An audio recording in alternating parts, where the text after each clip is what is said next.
এবছরের রাখি পূর্ণিমাটা একটু অন্যরকমই হলো। আসলে ফিরতে পারবো আজকে ঘরে সেটাই ভাবিনি। তোমরা তো জানোই বোন অসুস্থ ছিল, তো আজকেই আর কি ওকে নিয়ে ফিরেছি সবে। তো ফিরেই অনেকটা রাতও হয়ে গিয়েছিল, প্রায় 10টা। ভাইরা কিন্তু তাও অপেক্ষা করেছিল আমাদের জন্য যে আমরা কখন এসে ওদেরকে রাখি পরাবো। তাই সেইভাবে সেজে গুজে থালা গুছিয়ে বসার আর সময় হয়নি। এত রাত্রিবেলা আর সেরকমভাবে আমরাও ফিরছিলাম, খুব টায়ার্ড। বোনকে তো দেখছোই, ওর ওই স্যালাইন দেওয়া ছিল, তো চ্যানেলটা খোলার পরে ওর হাত থেকে একটু রক্ত পড়ছিল, সেজন্য ব্যান্ডেজ করা ছিল। আর প্রত্যেক বছর ও কিন্তু আমার হাজব্যান্ডকেও রাখি বাঁধে। আসলে আমাদের প্রেমটা যেদিন থেকে ওকে দাদা হিসাবেই মানে আর কি, সেই জন্য আমার বোনরাও জামাইবাবুর সাথে সাথে ওকে দাদা বলেই মানে।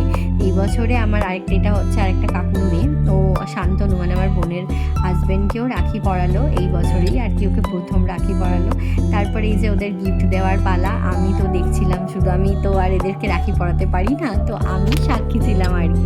আমার ভাইদের রাখি পরানো কমপ্লিট হয়ে গেছে, আর দেখো বোনও তো একদম অসুস্থ অবস্থাতেই। তারপরে আর ভাইরাই যে জামাইবাবু তো একটু আশীর্বাদ নিতে ব্যস্ত হয়ে পড়েছে। যাই হোক, ভালোই কাটলো।